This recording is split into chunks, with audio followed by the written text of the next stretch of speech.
slide, ça marche? Oui. Benet? Oui. Slide, mot de bienvenue. Mot d'ouverture. Merci. Bon, je vais lire. J'ai préparé mon mot d'ouverture comme une studieuse. Parce que le micro me fait peur parfois. Chers invités, chers partenaires, artistes et activistes, pour celles et ceux qui ne me connaissent pas, je suis Alpha Arfaoui, directrice de l'association Notre Culture d'abord, labellisée La Fabrique Art Studio et l'une des fondatrices du réseau féminin. Au nom de toute l'équipe, je vous souhaite et je nous souhaite la bienvenue et je vous remercie pour le soutien que vous témoignez à notre initiative et réseau Femena, aujourd'hui présent et actif en Tunisie et au Maroc. Depuis la création de notre espace La Fabrique Art Studio en 2017, nous avons centré nos efforts dans la lutte contre toute forme de violence et d'exclusion. Le constat reste alarmant. Les dynamiques de pouvoir restent inégales et discriminatoires. Elles persistent et entravent la pleine participation des femmes et des personnes minoritaires de genre et LGBTQ. Alors, nous nous sommes appuyés sur les nouvelles formes artistiques et alternatives et le digital pour mener cette lutte et proposer de nouvelles stratégies de résistance, de contestation et de mobilisation féministe. Des projets et des initiatives innovantes et novatrices ont vu le jour, comme la DJ Academy for Girls, Femina Media, Hip Hopette, Creatives Unlimited et j'en passe. Nous avons formé plus que 300 talents féminins en leur offrant des programmes de professionnalisation et d'accompagnement dans leur premier emploi, dans les musiques électroniques, le podcast et la création de contenu. En même temps que des campagnes de sensibilisation comme les 16 DJs of Activism pour les 16 jours d'activisme contre les violences basées sur le genre, largement diffusées sur les réseaux sociaux et dans les médias mainstream à l'échelle nationale et internationale, touchant plus de 10 millions de personnes. Notre travail pionnier a favorisé une prise de conscience dans le milieu festif. Des efforts ont été menés pour que ces lieux soient sûrs et inclusifs. De même, nous avons encouragé l'émergence de nouveaux modèles de réussite et de repenser l'action et la lutte ou les luttes féministes dans et au travers de l'art et le digital, que nous considérons comme une alternative à l'élévation personnelle et professionnelle et comme le nouveau modèle d'ascenseur social en Tunisie et ailleurs. Aujourd'hui, nous sommes fiers de vous présenter le résultat de plusieurs années de travail subversif et acharné pour que la lutte féministe soit plus visible et harmonisée. Pour que la lutte féministe s'approprie l'art et les nouvelles technologies. Femina Fest et non-conférence est aussi une plateforme interdisciplinaire, mobilisatrice et solidaire, à l'intersection entre le féminisme, l'activisme et les nouvelles expressions artistiques qu'offre le digital. Du 16 au 18 mars, vous allez découvrir des artistes tunisiennes, mais aussi de France, du Maroc, et de la Belgique. Le festival, c'est 50 artistes, c'est 200 heures de répétition de nos DJ, c'est aussi 30 heures de DJ set, c'est 7 films et 7 pays, c'est une pièce de théâtre, c'est 2 masterclass, c'est 4 panels avec 32 intervenantes et intervenants. Je tiens à remercier tout d'abord et chaleureusement nos partenaires Oxfam, ICID, la coopération espagnole, la Fondation de France, qui sera parmi nous ce soir, qui nous ont soutenus et encouragés ces dernières années. AFAC, à travers la coopération suisse, d'avoir mis en place un chapitre au Maroc et l'Institut français de Tunis de nous avoir accueillis et soutenu la mobilité de nos artistes. Nos partenaires aussi, 4e art, Maringo, les clubs comme le Olala, qui se sont engagés avec nous, c'est un peu décalé comme approche, mais bon. Et aussi notre partenaire média pour la section cinéma, Screen Arabia. Un grand merci à nos invités panélistes, vraiment, pour leur contribution et d'avoir accepté de mener cette réflexion ensemble. Et pour vouloir enrichir la discussion et le débat.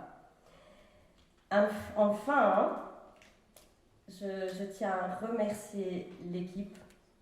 Je suis vraiment admiratrice de l'équipe de volontaires que nous avons eue, qui sont aussi notre équipe. Ça me donne vraiment de l'espoir en cette Tunisie. Alors, merci de nous donner la force de continuer. Un grand merci à vous.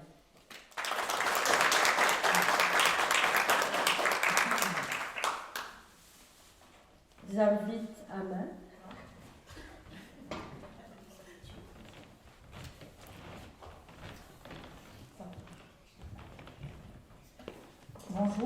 Bonjour à toutes et à tous.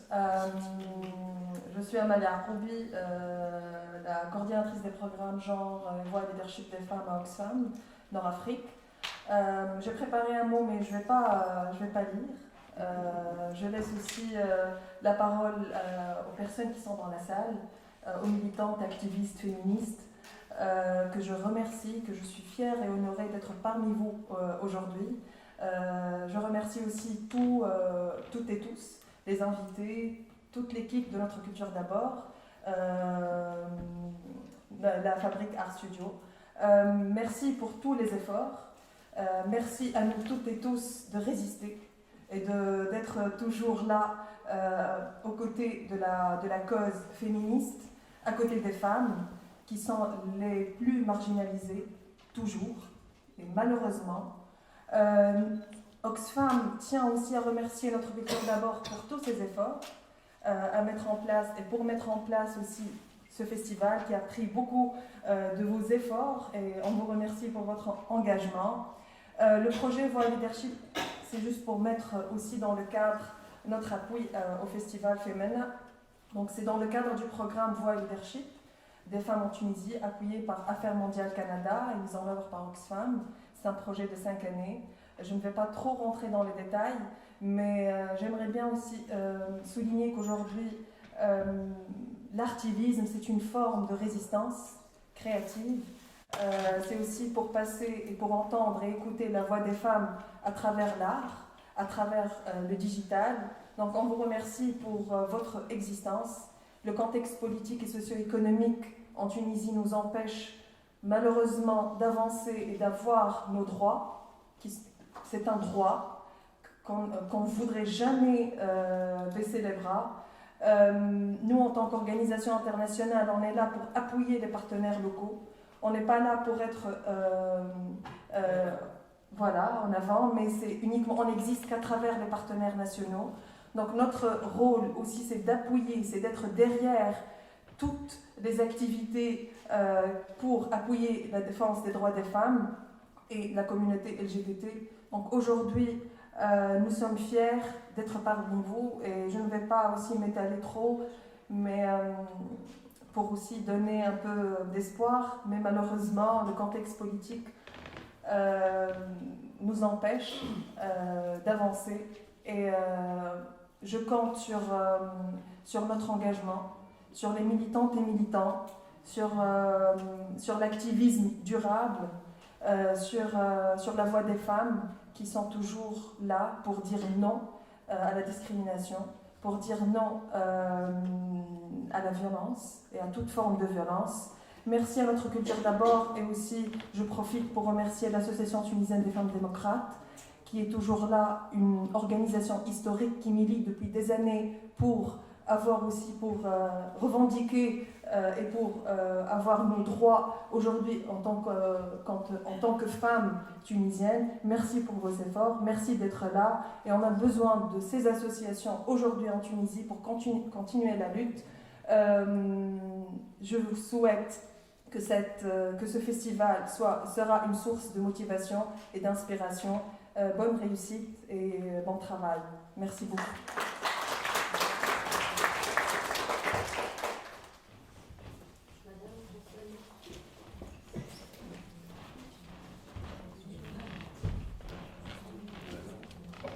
Bonjour à tous et à toutes. Je suis Consuelo Tomé, Coopération espagnole.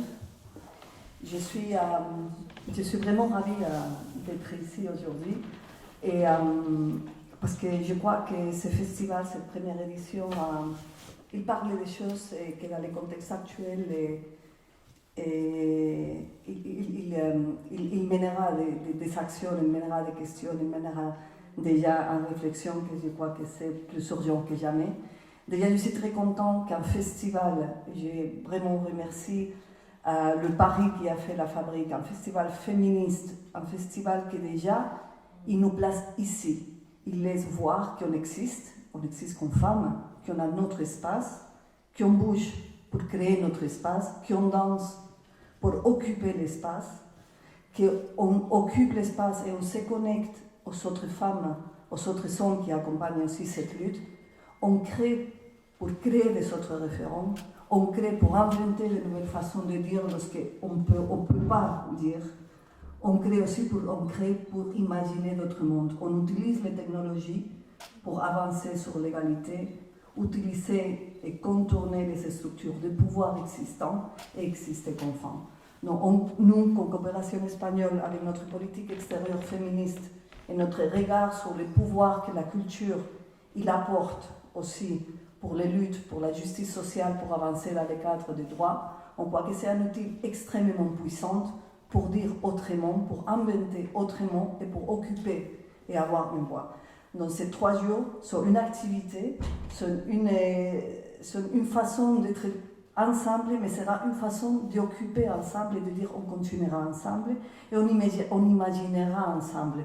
Comme la société civile déjà le fait dans toutes ses actions, il le fait à travers de campagnes de plaidoyer. Je me remercie, nous, pour la coopération espagnole, la société civile féministe. Il a été aussi un partenaire clé de notre travail, un partenaire clé de notre lutte féministe commune, qui a su aussi entamer des dialogues francs avec la coopération. Donc je salue vraiment ce travail et j'espère pouvoir accompagner de près aussi ce mouvement. Mais on salue aussi l'autre façon de militer. On salue l'existence de créatrices, l'existence de DJing, de filles, d'existence de hip-hop, d'existence aussi de ces hommes qui sont à côté pour repenser et ouvrir d'autres voies si nécessaire. Donc on croit à la lutte intergénérationnelle, on croit que ce type d'espace ouvre aussi ces débats nécessaires dans nos sociétés. Et pour nous, ce projet, ce festival, il rentre dans un cadre d'un projet qui vise à renforcer la participation de filles et de femmes à la vie politique, publique, économique. Et on croit qu'en déclenchant la créativité, en déclenchant le pouvoir d'imaginer d'autres mondes, ça sera possible aussi d'ouvrir des voies de participation dans toutes les sphères de la vie, avoir de nouvelles opportunités d'emploi, mais aussi avoir de nouveaux espaces de participation, de nouveaux espaces de communiquer et de lutter ensemble. Donc c'est un projet avec lequel on accompagne la Fabrique et tous les efforts. Je remercie toute la dynamique qui s'est créée autour de cette association, parce qu'on croit aussi que c'est une reconnaissance à une action qui a été menée depuis des années du côté de la société civile pour entamer un dialogue avec les institutions publiques. Et ce projet, il ouvre aussi dans ce dialogue du possible, dans ce dialogue qui part de la pratique, qui a réfléchi sur des espaces sûrs et qui demande aussi que l'action de politique publique soit sûre pour tout, pour les filles, pour les hommes, pour tous les collectifs, pour toutes les personnes en situation de discrimination et qui offre aussi ses droits à la culture et ses droits à mener une vie libre de toute forme de violence. Donc merci, je vous souhaite 3 jours magnifiques Et je me mettrai de ses côtés en écoutant un peu aussi ce débat que j'espère qu'il soit riche et cette action que j'espère qui dépasse aussi les limites qu'on surmonte tous les jours et les limites que cette culture patriarcale aussi nous impose. Merci.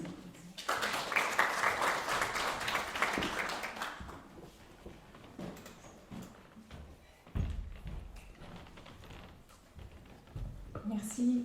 Bonjour à toutes, à tous également. Bon, je serai brève parce que je pense qu'on a vraiment envie que les discussions démarrent. Donc moi, je suis Hélène Ferrer, attachée de coopération pour l'appui à la société civile ici à l'Institut français de Tunisie. Donc, je suis avec ma collègue Fanny Roland qui est attachée pour la coopération culturelle et je voudrais aussi évoquer ma collègue Farah Ben Slimane qui a beaucoup travaillé avec nous pour l'organisation de cette journée. Voilà, merci vraiment à tous les panélistes, les partenaires, certaines que je connais déjà, d'autres dont je vais faire la connaissance aujourd'hui et je m'en réjouis. Merci à celles qui se sont exprimées avant moi, Olfa, Armel, Consuelo. Voilà, merci à la Fabrique d'avoir choisi l'Institut français de Tunisie pour organiser une partie de ce festival. Voilà, dans ce mois de mars qui nous a permis la semaine passée déjà de nous mobiliser pour la Journée internationale des droits des femmes et qui est une occasion, même si c'est bien sûr toute l'année, de célébrer cette égalité de genre que nous voulons et à laquelle la société a droit dans tous les domaines politiques, économiques, culturels et artistiques. C'est bien entendu particulièrement important aujourd'hui, ces jours-ci, et donc c'était important pour nous d'accueillir ce festival ici. Vous l'avez fait, Amal, mais je voudrais resaluer cette approche à la fois artistique et féministe, cet activisme qui est au cœur de votre approche et de tous les partenaires de Femina. C'est l'art qui invite à l'action, l'action créatrice bien sûr, mais aussi l'action émancipatrice. Et c'est très beau, c'est très fort et bravo pour cet engagement. L'art a cette capacité de parler, de montrer des combats pour la justice et avec un champ des possibles qui est infini, en particulier dans l'univers du numérique. Donc je voudrais là encore saluer le travail des artistes qui seront présentes pendant ces 3 jours, celles qui ne sont pas là mais qui sont aussi représentées à travers ce festival, de nous montrer voilà, l'étendue de ce que peut proposer l'art pour nous montrer cette richesse, nous amener aussi à réfléchir sur les barrières à la liberté qui existent encore et les solutions, les voies qui existent pour les dépasser. Voilà, je ne serai pas vraiment plus longue. L'Institut français de Tunisie se veut encore et toujours un lieu de rencontre, de débat, de performance artistique, de création, de fête. Voilà, le programme de Femina, c'est tout ça à la fois. Donc vraiment, on se réjouit de ces 3 jours dont une partie se dérouleront ici. Merci encore et je souhaite à toutes et tous un bon festival dans nos murs et aussi dans les autres endroits partenaires de Femina jusqu'à samedi. Merci beaucoup.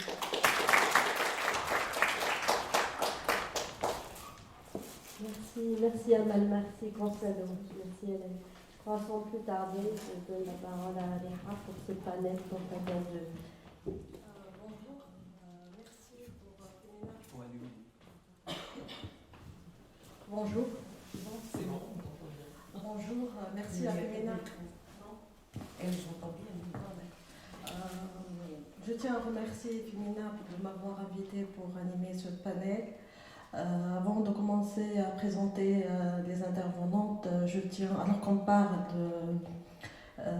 d'alliance intergénérationnelle dans l'activisme féministe, je tiens à saluer d'abord la mémoire d'une grande dame qui vient de militer, qui est une femme qui fait partie de l'ancienne génération, qui jusqu'au bout a continué à lutter pour la cause féministe et pas que pour les droits et les libertés, la dignité de tous et de toutes. Il s'agit de Ahmed Belhaj et il fait partie d'une génération comme Hélène Malzouk et Safia Farhat et autres qui ont balisé le chemin pour que nous puissions aujourd'hui parler des luttes féministes pour toutes les jeunes qui sont actuellement activistes en la matière. Donc, c'était pas facile à l'époque de parler de ces thématiques. Elles étaient courageuses et c'était une époque de la dictature. Donc, je salue leur courage. Je salue la mémoire, encore une fois, de Dahlem Belhaj. Je commence par présenter mon ami. J'ai pris des notes parce que je ne veux pas me tromper sur la présentation, même si je te connais très bien, c'est une amie.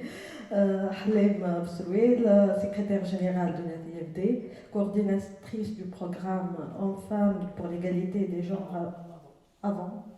J'étais alors coordinatrice du programme Hommes-Femmes pour l'égalité des genres à ONU Femmes Tunisie.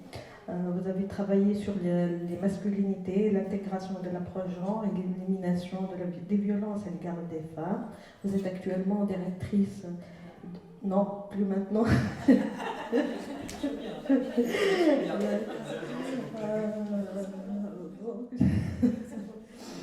Donc là, Amal Yacoub s'est présentée, vous êtes Oxfam, directrice coordinatrice du programme pour le programme genre à Oxfam.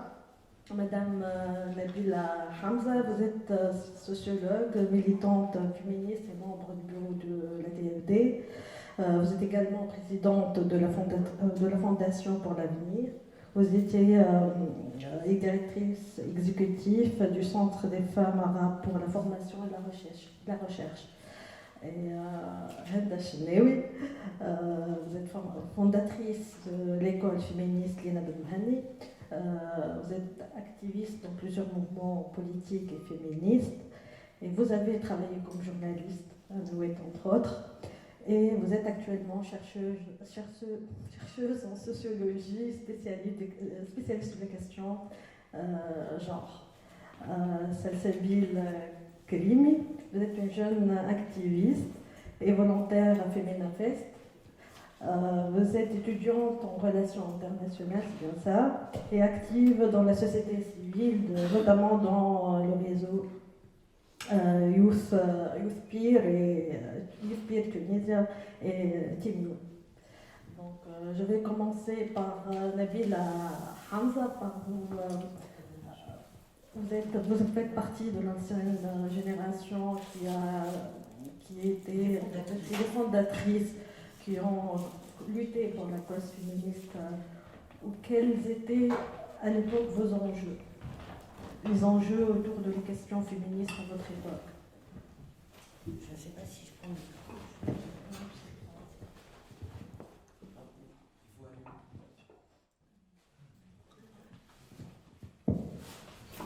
Oui, bonjour à tous. D'abord, ravi d'être ici. Vous excuserez un petit peu ma voix. Je sors d'une bronchite carabinée, donc je vais essayer quand même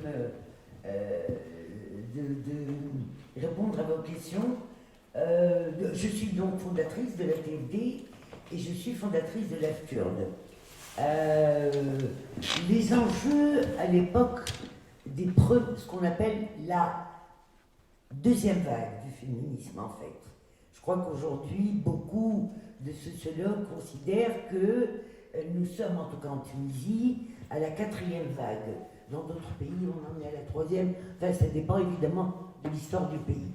Mais à l'époque, notre enjeu essentiel, lorsque les femmes ont commencé à se rassembler et continuent jusqu'à aujourd'hui, c'est une question, c'est un accent particulier sur la législation et en particulier le code de la famille.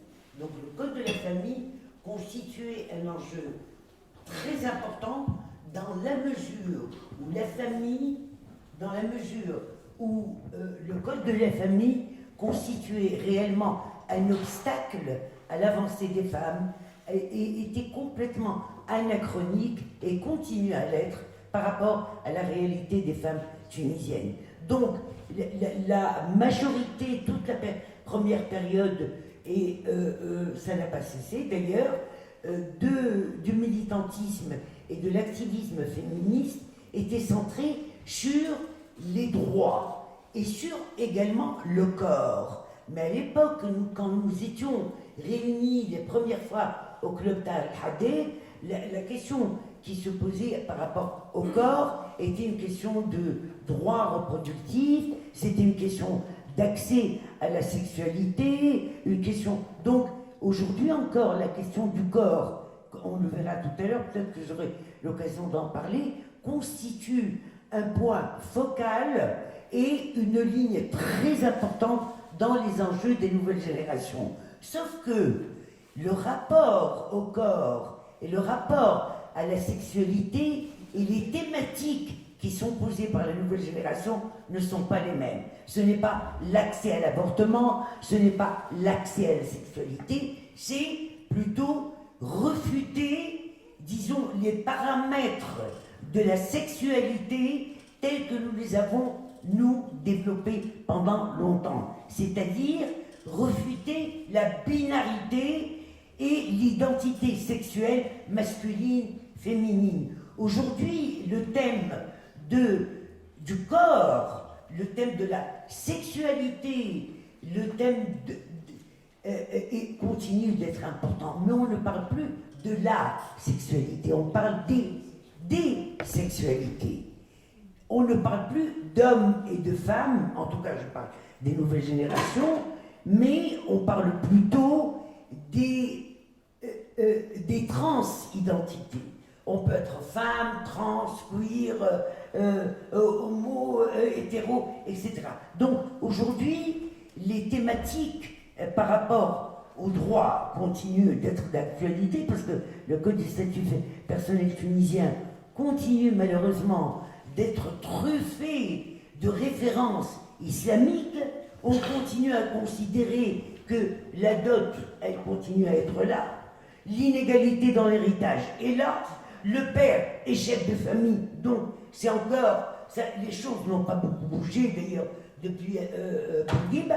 Et donc la question des droits, la violence à l'égard des femmes est une thématique qui est relativement nouvelle par rapport au CSP, mais qui aujourd'hui mobilise justement une grande partie du combat. Donc ce que je veux dire maintenant, peut-être en introduction à la question de ce qu'on appelle la rupture ou continuité intergénérationnelle, j'espère que j'aurai l'occasion de revenir là-dessus, je pense qu'il y a l'histoire du mouvement féministe, partout d'ailleurs dans le monde, est une histoire faite de tensions, de ruptures, de bifurcation, de solidarité aussi, d'avancées, etc. Donc, nous vivons aujourd'hui une période extrêmement riche. Il y a une ouverture sur de nouvelles générations féministes qui est extrêmement enrichissante, en tout cas pour une militante comme moi, et qui charrie avec elle de nouvelles problématiques. Elle charrie de nouvelles problématiques, de nouvelles thématiques à discuter, une nouvelle approche entre la théorie et la pratique, et surtout aussi, c'est ce que nous vivons aujourd'hui, elle amène avec elle une innovation des modes d'intervention, des modes de résistance et des modes de protestation qui sont tout à fait inédits et intéressants à explorer. Voilà. Donc après, je répondrai, est-ce qu'il y a rupture, continuité, j'y reviendrai, j'espère. Je reviens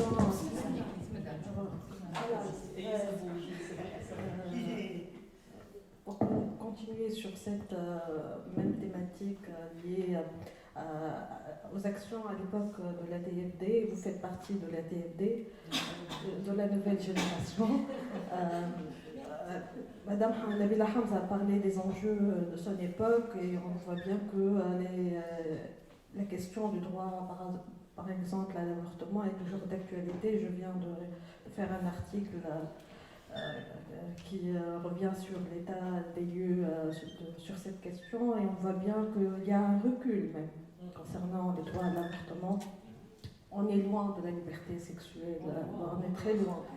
Et le code de statut personnel, c'est le statu quo qui est prévu depuis des années.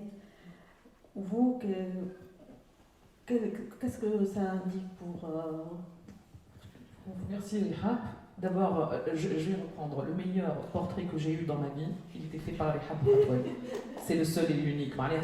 C'est pour cela qu'elle n'avait pas besoin de me présenter, parce qu'elle connaît ma vie par cœur, et non pas ce que j'ai fait comme poste. Et c'est là aussi pour la remercier, et remercier d'abord Fabrica Act et Filmenna Fest. Filmenna Barsha, Inch'Allah. Donc, comment parler après Nabila Hamza, c'est très dur quand même. Elle a fait, non mais si, elle a fait un bon cadrage d'entrée venant d'une fondatrice de la TFD, mais je crois que notre existence, toutes les deux, dans cet espace, mais aussi au bureau directeur actuel de la TFD, est une grande réponse que j'appellerais plus conflit intergénérationnel, mais plutôt une transmission intergénérationnelle. Je crois qu'on a absorbé la pilule, ou ce cachet, ou ce cliché, du conflit intergénérationnel. On a cru que c'est un conflit. Il n'y a pas de transmission facile après tout. Est-ce qu'on s'est transmis? Est-ce qu'on a changé aussi facilement? Est-ce que les pays changent de système facilement? Est-ce qu'on change de l'enfance à l'adolescence vers l'adulte aussi facilement? Il n'y a pas de changement facile. Tout changement, il y a une résistance, et pour tout changement, il y a une force qui pousse. Et pour qu'on arrive à cette maturité, il faudra toujours des petites querelles, des petites différences. Mais le fond, la cause, le féminisme, les droits, ils sont toujours là. C'est ce qui fait que je suis là avec Nabila, et c'est ce qui fait aussi que la TFD est en cours aussi de dire et de répondre aux clichés du conflit intergénérationnel par l'existence de différentes générations dans le même bureau. Parce que Nabila, elle était dans le premier bureau fondateur. Et c'est grâce à cette transmission culturelle et féministe que, quel que soit moi, qui est devenue une génération moyenne à la TFD, parce qu'il y en a vraiment plus jeune et plus ardente que moi, il y en a vraiment plus jeune et plus ardente, donc je crois que oui, mais voilà, on arrive à ma génération qui arrive vraiment au board, entre parenthèses, et au bureau directeur et au poste de décision dans la TFD, ce qui n'est pas non plus quelque chose de très facile, parce que oui, les anciennes, elles ont peur parfois, et elles ont raison, vu le contexte socio-politique très dur.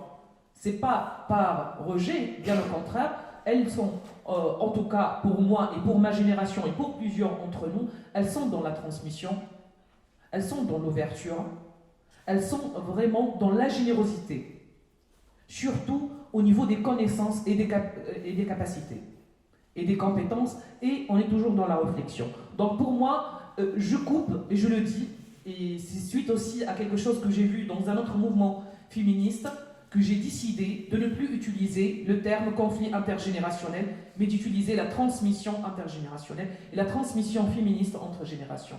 Et c'est une décision personnelle que je suivrai. Et lorsque je fais la faute, j'aimerais bien que vous me le rappeliez, c'est une transmission, c'est pas un conflit.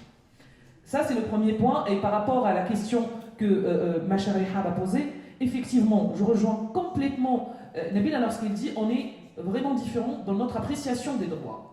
D'abord, on ne parle plus d'une seule sexualité, on parle des sexualités, on ne parle plus de cette identité binaire, de ces deux identités hommes-femmes, on parle de plusieurs identités genre, d'accord? Mais encore, nos formes de lutte ont changé. Nous avons toutes milité pour l'espace public, pour reconnaître la place des femmes et faire entendre la voix des femmes, venant de Club Tahar Haddad jusqu'à aujourd'hui, jusqu'à ces nouvelles formes de lutte que Fabrica et que Olfa et ses copines adoptent. On a un problème réel, c'est celui de l'espace public. Et l'artivisme est une réponse, est un modèle de lutte, est une typologie, est une nouvelle catégorie qui est en train de nous faciliter l'accès à cet espace public. L'espace public, ce n'est plus seulement les cafés. Oui, le monde de la nuit est un espace public qui est réservé pour des catégories qui n'ont pas pour toutes les femmes, d'accord, et pour des hommes, et pas pour tous les hommes, et pour des identités particulières, et pas pour toutes les identités genre. Donc c'est un espace public basé sur l'exclusion et sur la catégorisation et sur la classification. Même pour nous en tant que féministes, on ne peut pas vraiment dire que tous les espaces publics sont accessibles. D'accord? Donc on vit aussi notre nouvelle appréciation pour l'espace public. Et l'artivisme est une entrée douce, rassurante pour les féministes et surtout les nouvelles générations, et choquante aussi. Parce que je me rappelle bien, lorsqu'on m'a parlé de leur première académie pour les DJ, j'étais waouh, ça existe en Tunisie. Oui, I'm not anymore in. Je n'arrivais pas à concevoir. Ah bon, il y a quelques années, il y a une académie de DJ femme. C'était briser un autre tabou, briser un autre mur, briser une autre étape et briser un obstacle pour l'émancipation des femmes. Et c'est pour cela qu'on a de nouveaux problèmes, de nouvelles appréciations et de plusieurs aussi analyses et compréhensions. Je clôturerai pour répondre les hap, comme ça je ne raterai pas la question. Le droit à l'avortement, il y a un recul parce qu'il y a un recul au niveau des services publics et c'est une réalité. Et je vais vous dire, pour moi, en tout cas, et pour mon association et notre association, la TFD, elle a toujours pris en considération les droits sexuels, corporels, une priorité et une lutte fondamentale pour vraiment briser cette mise à disposition des corps des femmes de n'importe quel format et de n'importe quel écosystème. Les femmes sont libres, leur corps, elles en disposent et elles sont capables d'y aller loin avec leur volonté. Pour l'avortement, oui, il n'y a plus d'avortement, il n'y a plus de support comme avant, le recul, il est bien là, mais il n'est pas seulement en Tunisie, et c'est ce qui me fait peur. C'est ce qui me fait peur. Il y a une réelle régression, chères copines, féministes, indépendantes, féministes, je ne sais pas comment, féministes, intersectionnelles, universalistes, peu importe, indignez-vous aujourd'hui parce que la régression, elle touche le monde entier. Il y a une banalisation de nos droits. Voilà. Juste pour rebondir sur vos propos avant de donner la parole à Henda, vous parlez qu'il n'y a pas de, vous avez évoqué qu'il n'y a pas de querelle entre l'ancienne génération et la nouvelle génération, mais j'aimerais bien quand même revenir sur, il y a eu des querelles sur cette question, et on parle des courants universalistes et d'autres intersectionnels. Comment vous vous posez dans cette querelle Je crois qu'il faut commencer par répondre. Non mais je rigole, je vais répondre ultérieurement si tu veux. Si tu veux.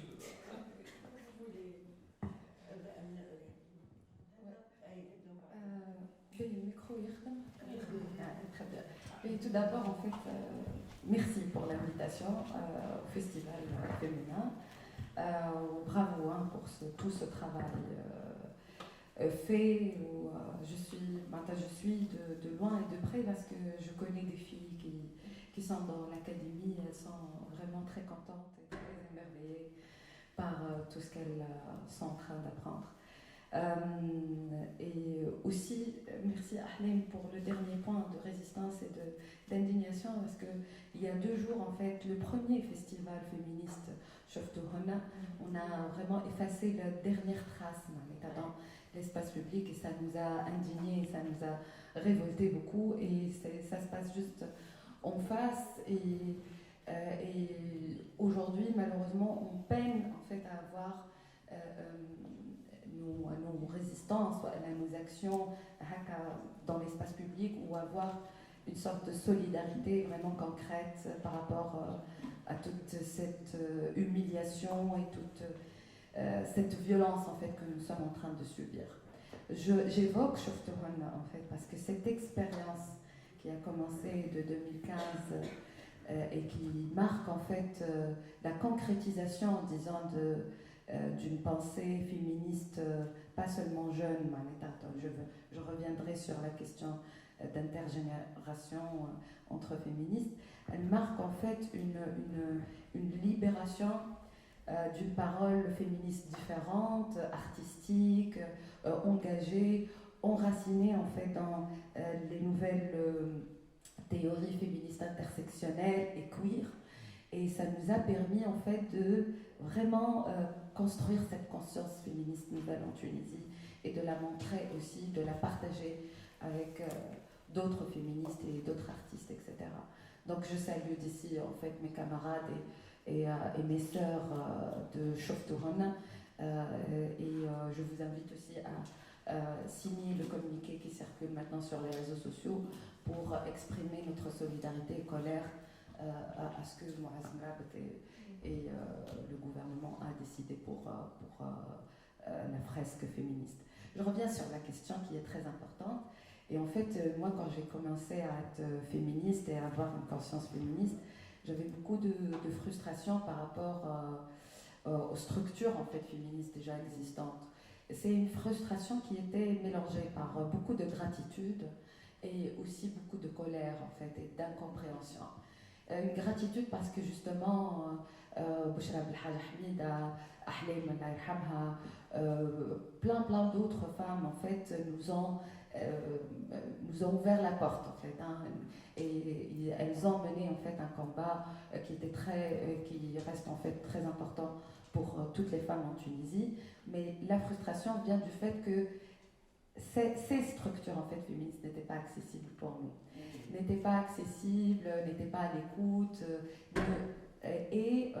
absolument en fait, mais de moins en moins heureusement aujourd'hui, n'étaient pas à notre image, ne représentaient pas en fait ce que nous sommes, oui, les aspirations, nos revendications, le langage, les façons de faire, etc. Et tout de suite, en fait, quand j'ai commencé cet engagement féministe, j'ai pensé que c'était un problème de génération. Nous, moins jeunes, et elles sont un peu âgées, et donc nos méthodes sont différentes.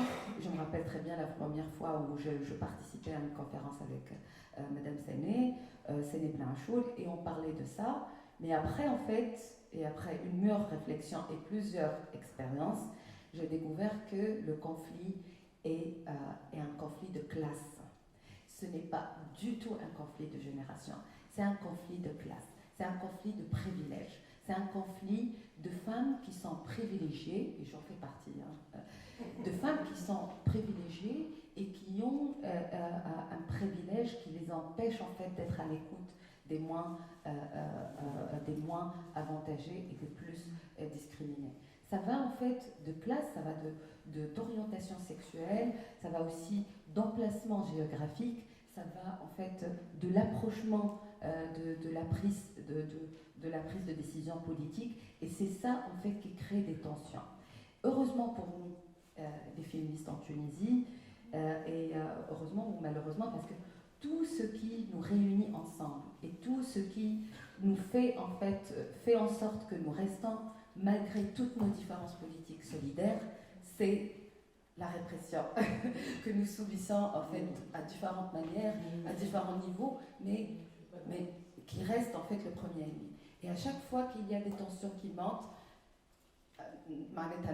on se réunit encore et on essaye encore une fois à négocier, à dialoguer, à avancer en fait ensemble. Et c'est ce qui, moi en fait, personnellement, me fait beaucoup plaisir et me remplit de fierté aussi, parce que je vois en fait les ruptures, l'éparpillement aussi dans d'autres scènes féministes, par exemple en Europe ou dans d'autres pays arabes, et je me dis, au moins en Tunisie, on est amis, on est copines malgré tout, et on s'écoute, on essaye en fait de se comprendre et de se compléter. Ça nous a pris plusieurs années, mais ce n'est pas grave, et c'était enrichissant en fait. Aujourd'hui, si on parle de l'ATFD qui a une façon de faire et une idéologie qui ne me ressemble pas par exemple, mais elle permet aujourd'hui à l'ATFD d'écouter en fait d'autres voix féministes, de laisser la porte ou de dialoguer en fait avec le féminisme décolonial, le féminisme intersectionnel, d'autres femmes, d'autres mouvements qui sont féministes mais qui refusent de dire qu'elles sont féministes, etc., etc., etc. Et donc pour moi, évidemment, ce n'est pas intergénérationnel, parce qu'il y a des jeunes qui sont de mon âge ou qui sont de l'âge de Salsabil et qui sont universalistes ou qui sont en fait voilà, qui sont différentes, mais c'est un problème en fait qui se pose autrement à mon avis, et j'estime et j'espère en fait qu'on va absolument continuer à s'écouter et à respecter en fait nos différents points de vue, pour l'objectif en fait de visibiliser en fait les différents combats et les différentes voix féministes. Parce que c'est très important aussi de considérer qu'aujourd'hui dans l'espace politique, se bagarrer entre féministes pour avoir une seule voix ne sera pas bénéfique pour les femmes. Il faut en fait pousser tous ensemble en fait, pour avoir plusieurs voix différentes, mais qui sont solidaires et intersectionnelles entre elles. Voilà. Je reviens vers Madame Nabila Hamza, que vous avez et Salsabil, si je reviens vers Salsabil plus tard, parce qu'on parle maintenant du universalisme, intersectionnalisme. Donc, quand on tranche cette tranche, je reviens vers Salsabil. Henda vient de dire que en fait, la différence a comme origine une lutte des classes. Et si vous voulez répondre sur cette question, oui. et comment, une autre question, comment vous avez accueilli ces nouveaux mouvements féministes qui sont différents de l'ADFD et de l'histoire de l'ADFD? Oui, moi, d'abord, je voudrais juste. Je n'ai pas très bien saisi, en tout cas en tant que sociologue, ce que Henda appelle un problème de classe. Par contre, je comprends que dans sa manière d'analyser les relations intergénérationnelles, il y a une sorte de hiérarchie, je dirais, une sorte de positionnement qui fait que ce qu'on appelle les militants historiques, las históricas, ont souvent une sorte de bien-pensance qui fait qu'elles seraient porteuses d'abord de la naissance du mouvement féministe, de vérités universelles et non questionnables, etc. Et je comprends très bien lire, ou je dirais la remise en cause des nouvelles générations de cette hiérarchie, même si elle n'est pas palpable, mais dans les faits, il y a cela. Il y a une sorte de, je dirais, de classification, de hiérarchisation de l'appartenance au mouvement féministe. Donc, voilà comment... et là, je comprends très bien. Par ailleurs, ce que disait Linda, par rapport à l'accès au mouvement féministe, en tout cas en Tunisie, là aussi, je pense qu'il y avait une sorte de fermeture du mouvement féministe, probablement par rapport à la répression, par rapport au contexte politique de Ben Ali, même avant d'ailleurs, qui faisait qu'il y avait une sorte de préservation de cet espace qu'on avait créé, mais qui, à mon sens, a quand même aujourd'hui à être révisé et peut nuire à l'ouverture et à l'intégration de nouvelles sensibilités. Par rapport à cette question de conflit intergénérationnel, Ahlem l'a dit, il y a eu des petites querelles. Je pense qu'elles n'étaient pas si petites que ça. Je pense, effectivement, et là je rejoins Henda, je pense que le mouvement féministe dans le monde vit aujourd'hui un tournant qui est extrêmement, je dirais, dangereux par rapport à la vision que nous avions du mouvement féministe.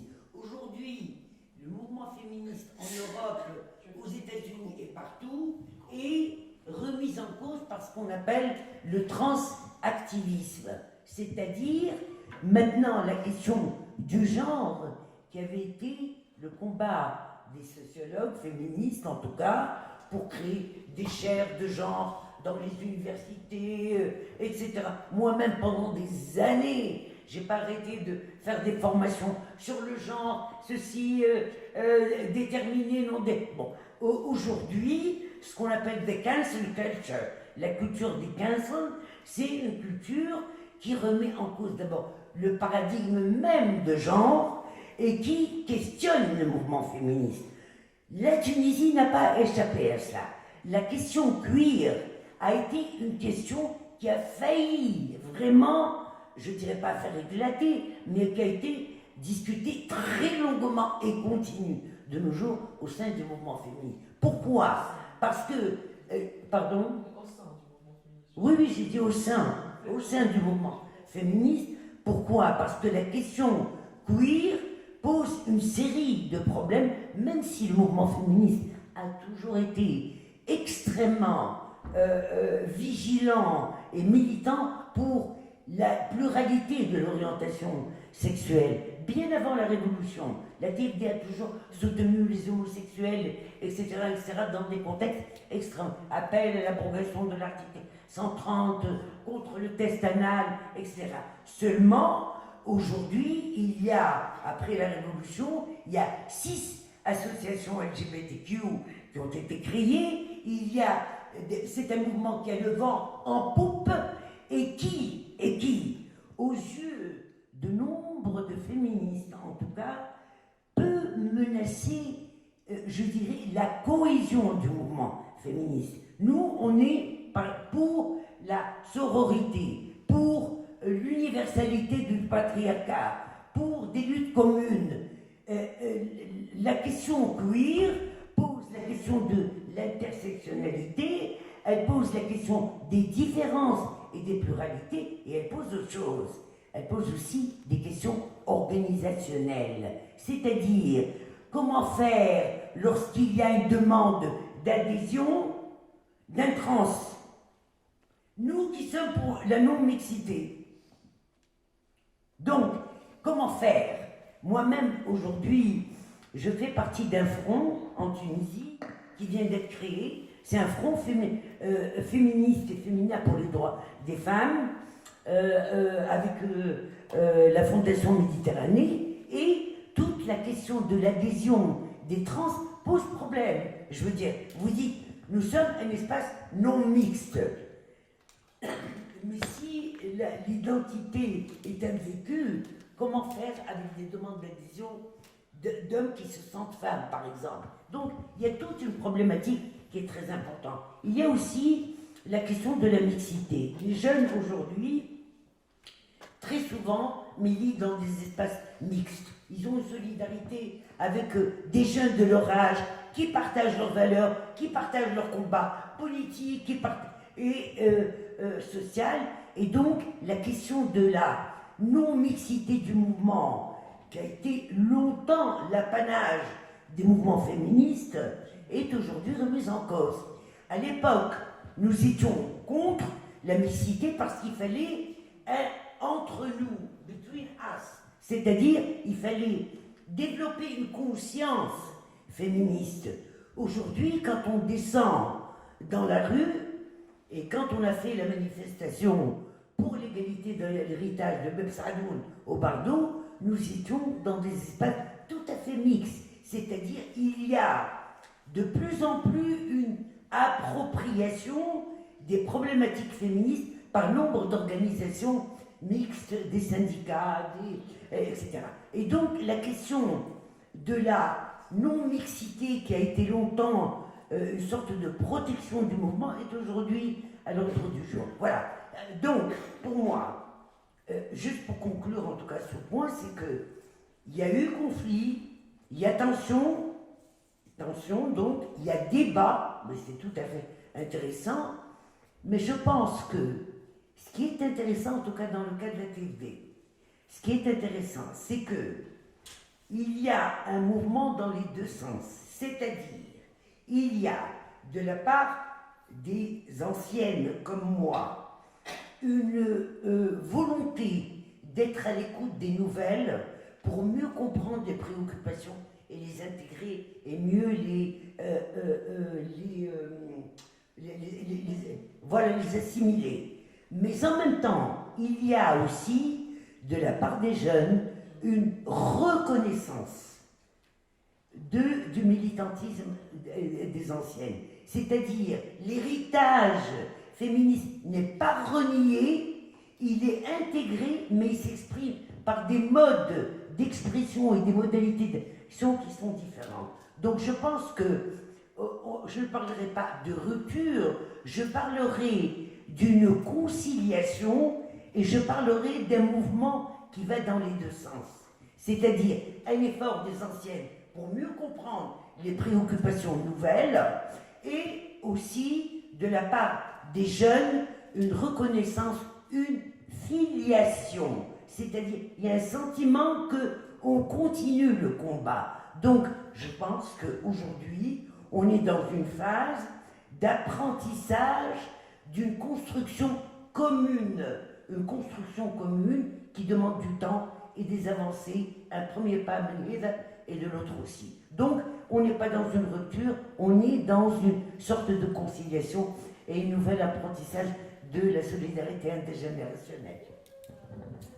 On va répondre sur quelques points, mais je continue avec Ahlem et reviens vers toi et vers Salsabil parce qu'elle n'a pas parlé encore. Ahlem, ce que tu veux. Sur ce que tu as dit, je vais pas. Je vais pas. Juste une question, je veux pas, juste pour signaler que certains disent justement, pour répondre à certains qui disent que la question LGBT, par exemple, a jeté de l'ombre sur d'autres questions comme les droits économiques et sociaux des femmes, les questions de l'héritage et autres. Comment on va répondre à ça? Je vais commencer par la première chose et je vais poser la question directement à Henda. Nous attendons de la TFD. Qui vous, qui nous, qui la TFD? Est-ce que la TFD, en tant qu'organisation historique, a décidé ou a déclaré qu'elle sera le leader de tout le mouvement féministe? Tout le temps. Je n'ai pas vu ça sur aucun écrit clairement.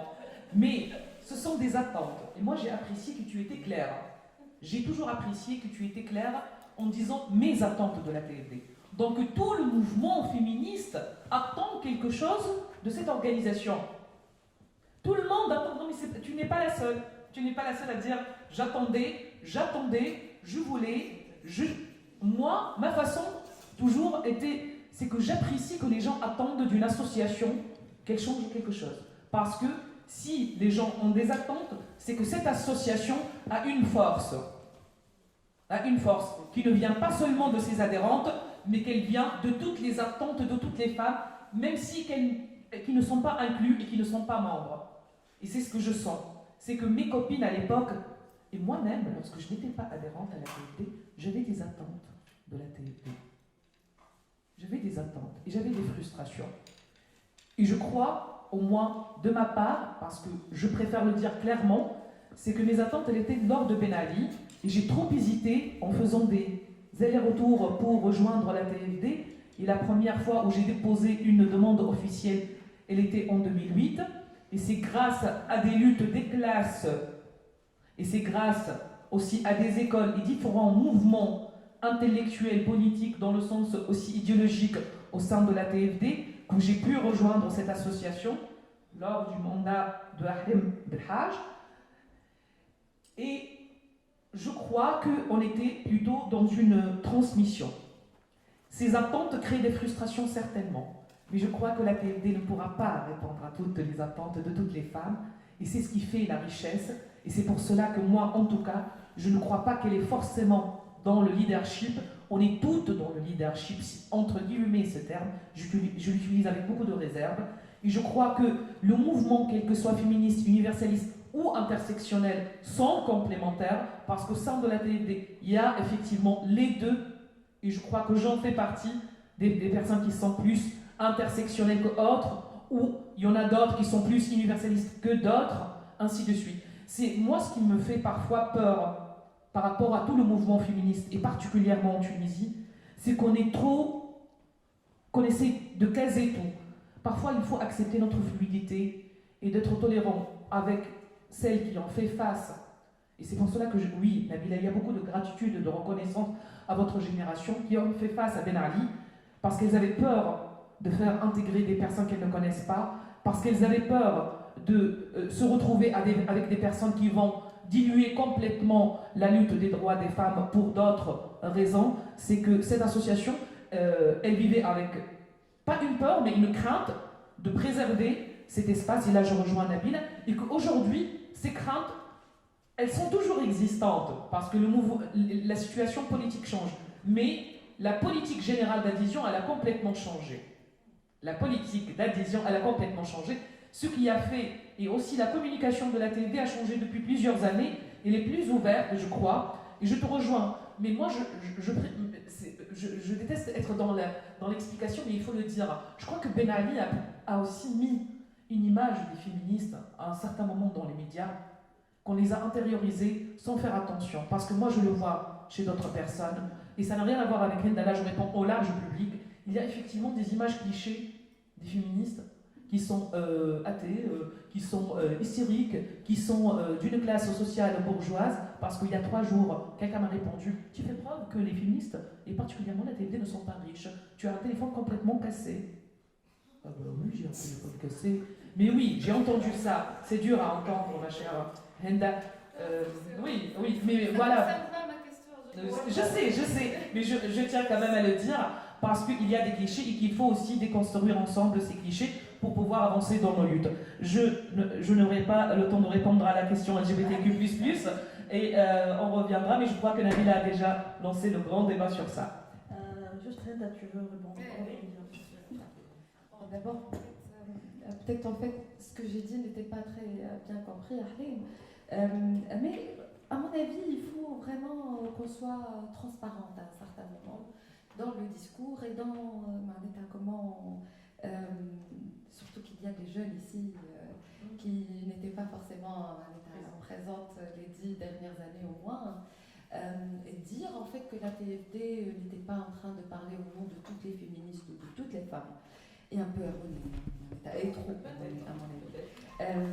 C'est peut-être en fait ce n'était pas la volonté de la TFD, bien que moi personnellement, voyant de l'extérieur et même en ayant un état proche des militants de la TFD, je vois que la TFD, et j'estime en fait que au moins les 10 dernières années, elle jouait en fait en tant qu'association le rôle de fédérateur, au moins des féministes en essayant, et elle a joué le rôle de porte-parole des féministes. Ça rejoint en fait, ou bien ça a été fait simultanément avec le fait que le système nous a aussi forcé à avoir un seul porte-parole de femmes et un seul porte-parole de féministes. Et donc dire en fait comment ou reprocher à d'autres féministes de ne pas avoir des attentes de la part de la TNT est un peu, à mon avis, pas... oui, mais bon, c'est dire. Moi, j'estime en fait que les 10 dernières années, on s'est dit les choses comme elles sont. Il y a des féministes qui sont indépendantes, il y a des féministes qui sont différentes, qui sont allées vers la TNT et qui ont dit si vous êtes en train de parler au nom de toutes les femmes et au nom de toutes les féministes, venez, on en discute, venez, on fait un agenda commun, etc. À des moments, c'était réussi, à plusieurs moments, ce n'était pas très bien réussi. Bon, je reviens sur la question LGBTQI parce que je pense que c'est un terrain assez glissant et on peut tomber dans la transphobie et dire des femmes trans qu'elles sont des hommes, c'est un peu transphobe et il faut faire attention, à mon avis. Toutes les féministes, nous devons faire attention pour ne pas glisser dans la transphobie ou dans l'exclusion en fait des personnes minorisées qui sont les personnes LGBTQI. Je pense en fait que, évidemment, c'est tout à fait légitime que des féministes, en fait, surtout faisant partie des anciennes en fait, vagues, de se poser la question sur le genre et sur en fait le féminisme avec les nouvelles données du genre en fait, et sur la légitimité aussi des revendications. Je pense en fait il y a une question très importante aujourd'hui à prendre en considération, c'est la multiplicité en fait des espaces de militantisme. Nous ne pouvons pas aujourd'hui, nous ne pouvons plus en fait, et ce n'est pas lié seulement au genre, de unifier en fait un agenda politique féministe aujourd'hui dans n'importe quel pays et dans n'importe quel continent. Nous devons en fait considérer cette multiplicité et l'intersectionnalité. Évidemment, ça va faire des répercussions évidemment sur tout, sur l'organisation, sur les revendications, sur la visibilité, sur les théories, etc. Mais c'est un chemin essentiel et c'est un choix en fait qui s'impose. Nous ne pouvons plus aujourd'hui dire que les femmes trans ne sont pas femmes. ce n'est pas possible. Ça s'impose en fait à nous et c'est une réalité. Et ces femmes trans existent, elles ont une voix, elles ont des revendications, elles se sentent femmes et elles sont femmes. Et ça n'empêche pas en fait de dire que d'autres revendications ou d'autres peurs n'ont pas le droit d'exister, mais nous devons faire avec en fait, et nous devons se casser la tête et faire tout de notre possible en fait pour trouver des solutions, pour créer des nouveaux espaces qui acceptent tout le monde et qui soient inclusifs en fait pour toutes les femmes et sans exception. Et donc oui, la TLD a du mal en fait à accepter des femmes trans, mais il y a des hommes homosexuels qui sont à la TLD, qui sont militants, qui sont considérés en fait, ouais, évidemment. Et donc je pense en fait qu'il faut juste continuer. Et mon souhait en fait, c'est de mener cette réflexion loin de ce qui se passe en Europe. L'Europe et le féminisme blanc ne peut en aucun cas en fait donner des leçons à notre féminisme à nous. Il peut pas. Déjà, le féminisme trans en Amérique latine peut donner des leçons au féminisme blanc. Déjà, on doit s'approcher de contextes et d'expériences féministes qui sont beaucoup plus proches que nous. À nous. Par exemple, le long débat qui était mené entre féminisme intersectionnel et féminisme universel, et il nous a été imposé venant de l'Europe avec des préjugés sur le féminisme intersectionnel venant de nos camarades et nos sœurs féministes de l'Europe. Et donc il faut éviter, en fait, à mon avis, de tomber dans le même piège et voir comment, par exemple, les mouvements trans au Mexique, par exemple, ou dans d'autres pays, en Inde, exactement, comment ils s'organisent avec d'autres féministes qui sont homosexuels. Merci Hilda. Cécile, comment est née chez vous cette conscience féministe et comment vous positionnez par rapport à ce débat entre l'ancienne et la nouvelle génération et les différents courants féministes? Tout d'abord, je tiens à remercier Olfa pour m'accorder la chance d'être sur scène avec telle vedette et apprendre de leurs analyses.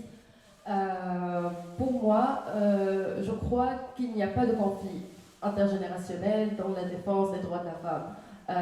Tout ce qu'on a actuellement, c'est grâce aux efforts des anciennes militantes pour la cause féministe.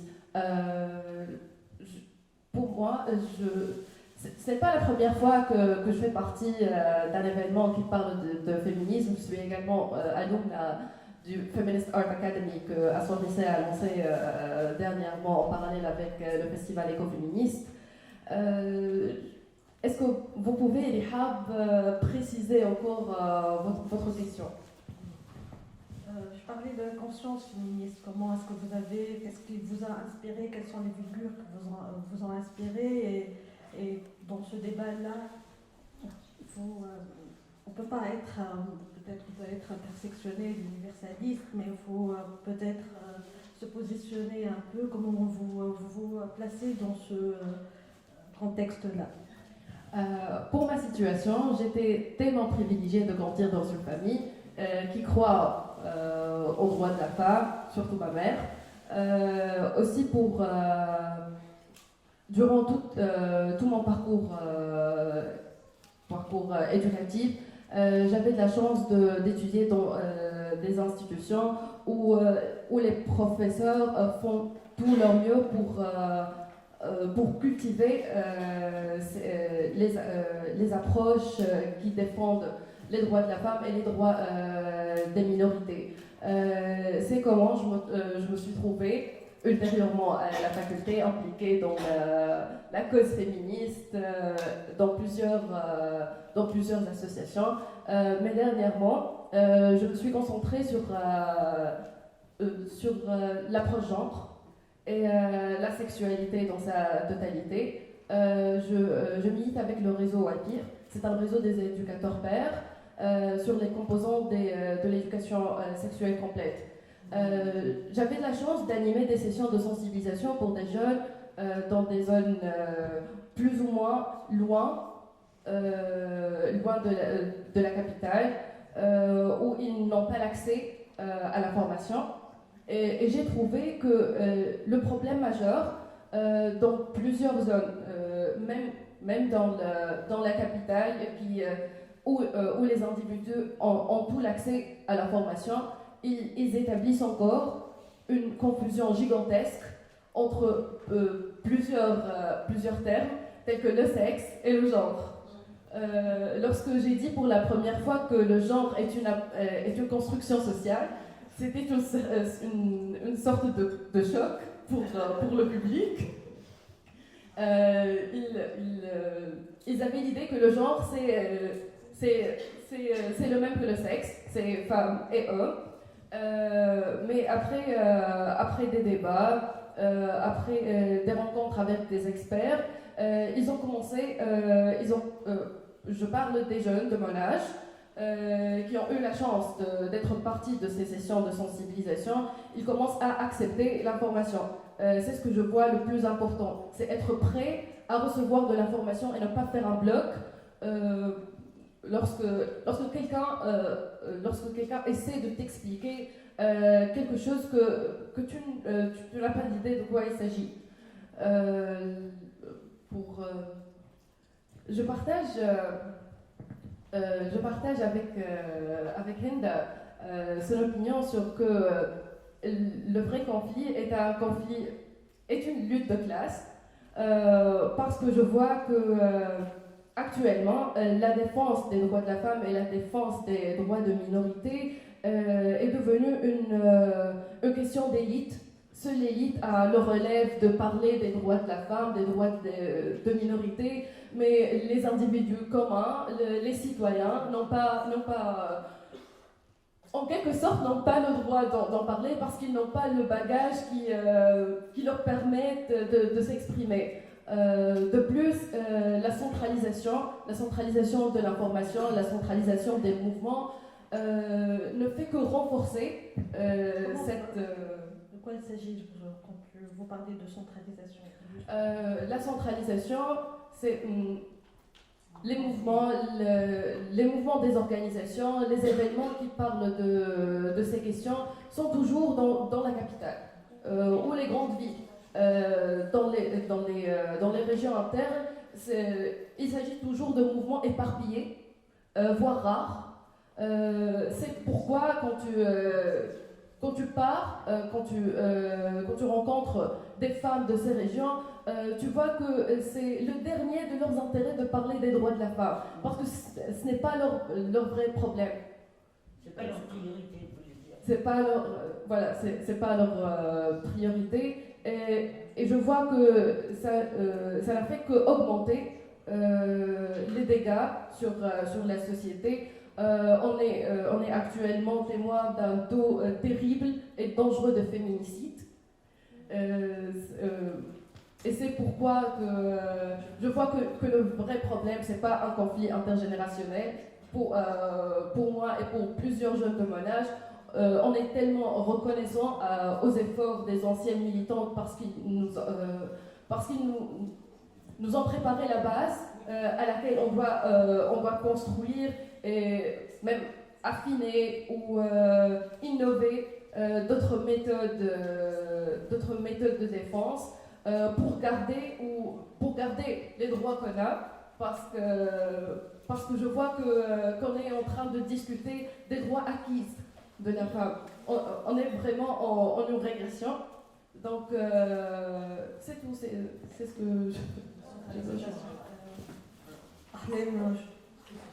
Ahmed, c'est sur ma question, je parle. 10 minutes, c'est juste pour... On a beaucoup parlé de nos différences, on va parler un peu des actions communes, et juste pour répondre à la question, je te laisse parler on est dans un contexte politique où la question féminine, ou la question des luttes féministes est d'autant plus qui s'impose avec ce contexte politique où on a un président de la République qui ne croit pas en l'égalité, où on a une constitution qui a des références islamiques. Donc cette menace-là pèse sur tous les mouvements féministes et on aimerait bien en parler parce qu'il y a des différences, mais il y a aussi des enjeux communs actuellement. Mais il y a la solidarité. Voilà.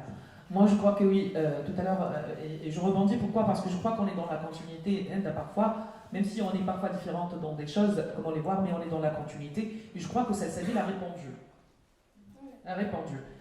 Les gens ne veulent plus voir les jeunes, les plus jeunes que moi, ne veulent plus voir le terme conflit, ça les effraie, ils ne les voient pas, elles ne sont pas forcément là lorsqu'il y a eu ces conflits idéologiques, féminisme d'État, non-féminisme, l'universalisme, l'intersectionnalisme, ainsi de suite. Elles sont là avec une nouvelle vision. Et je crois que, Salsabil, tu as tout à fait raison, le féminisme, il est élitiste au niveau géographique et pas au niveau de classe. J'insiste sur ça parce que je crois que c'est un cliché. Je tiens, pourquoi? Parce que au moins dans les mouvements que je connais, quel que soit la TFD ou d'autres mouvements de féministes indépendants, je sais qu'il y a une vraie convergence de beaucoup d'autres sujets dans le féminisme. Et je reviens avec le contexte politique actuel pour dire qu'un des défis du féminisme, c'est la solidarité actuellement.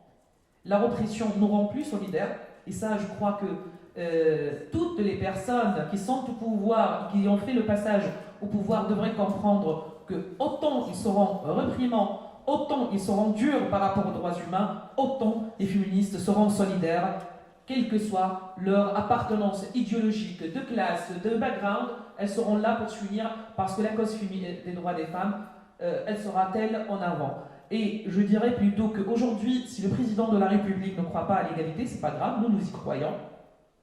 C'est pas grave. On a toujours existé dans des milieux où on est différent. Dans le sens, oui c'est grave, je sais Nabil, mais c'est pas grave dans le sens, ça va pas nous contrarier, hein, ça va pas changer grand chose dans la donne pour nous, où nous allons continuer la lutte.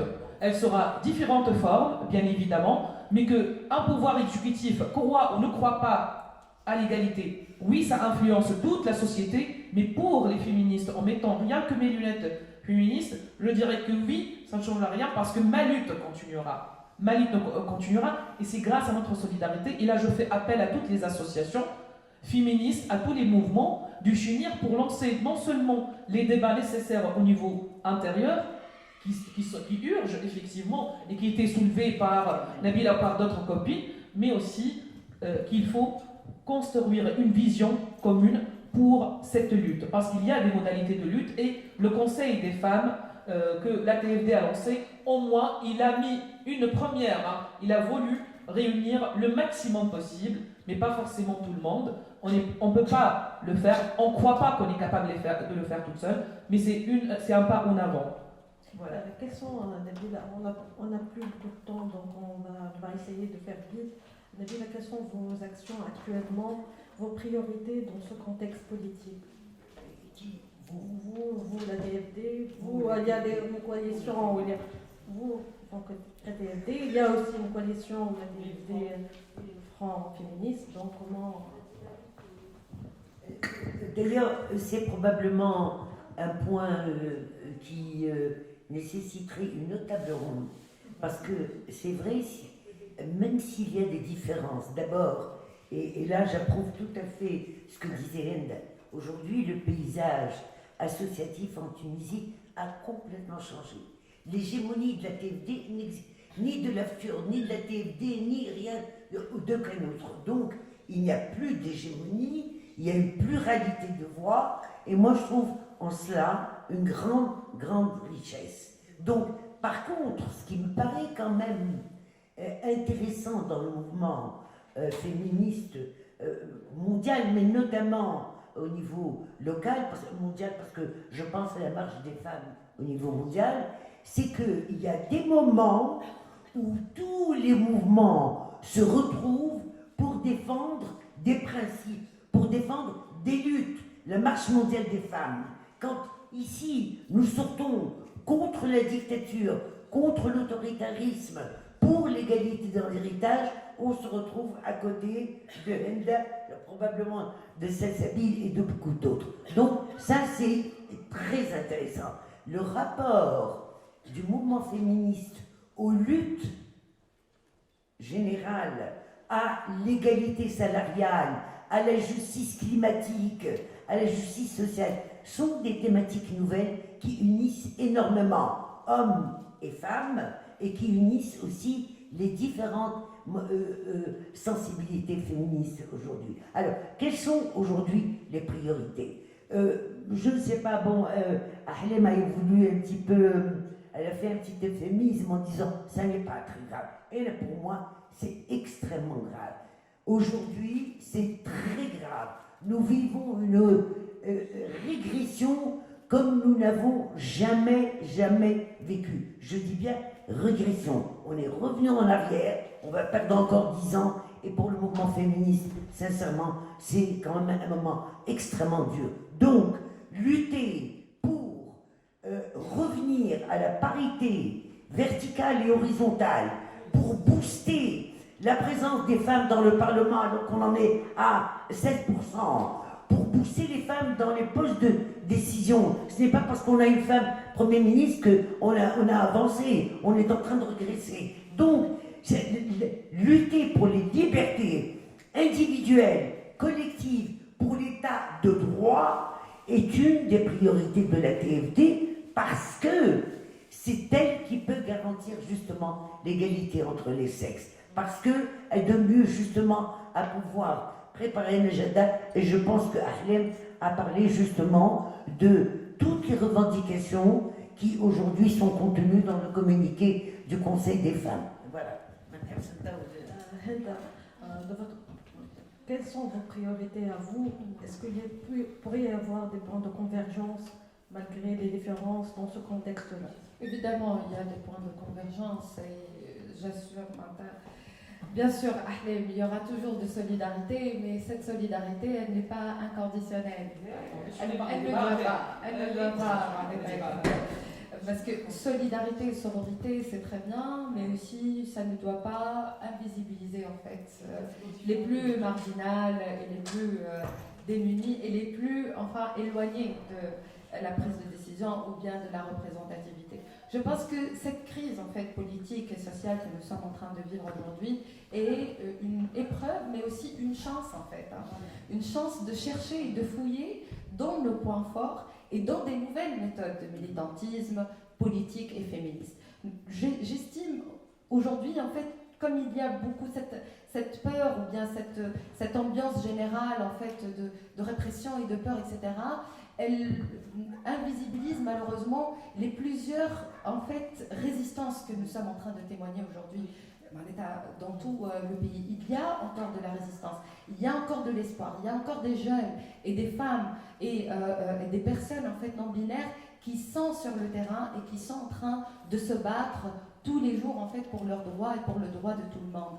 Et je pense qu'aujourd'hui, il est le temps, même s'il y a des urgences, de se poser et de se dire qu'est-ce que nous pourrons faire aujourd'hui pour les femmes en Tunisie et pour les personnes non-binaires, pour les femmes en fait ouvrières, pour tous les combats en même temps, et comment on peut s'en sortir en fait, ou bien sortir de ces pièges en fait répétitifs dans lesquels nous sommes en train de tomber et qui sont l'urgence, les priorités, etc. Il n'y a pas de priorité aujourd'hui. Tout le monde en fait doit avoir une voix. Tout le monde a des priorités et nous devons prendre en considération toutes ces priorités en même temps, sinon nous serons toujours affaiblis par ces répressions multiples. Salsabil, à votre échelle, comment vous comptez contrer cette régression? Est-ce que vous privilégiez d'autres méthodes de lutte? Voilà. Absolument.